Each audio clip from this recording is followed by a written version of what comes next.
Takot ka ba sa gulay? Charot! Di tayo ngayon sa Wildflower, sa Greenbelt, para kumain ng chicken avocado sandwich.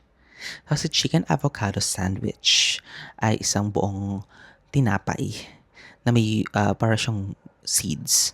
Tapos, ang laman niya sa loob ay chicken na nakamix sa garlic aioli. Meron siyang tomatoes and then meron siyang arugula. And then on the side, meron siyang lettuce na may feta cheese. And yan, ganyan siya kakapal on the side. Yan, so kalahati niyan. Nakakabusog yan. Ayan, kinagatan ko na siya para makita mo yung guacamole. Meron pa siyang guacamole. Tapos, yung drink ko is Good Morning Sunshine. I forgot kung ano yung halo niya, pero lahat naman is fruits. So, bali, combination ng bread and salad and then drink. Sobra sila nakakabusog. Also, ginamit ko yung GrabPay para meron akong discount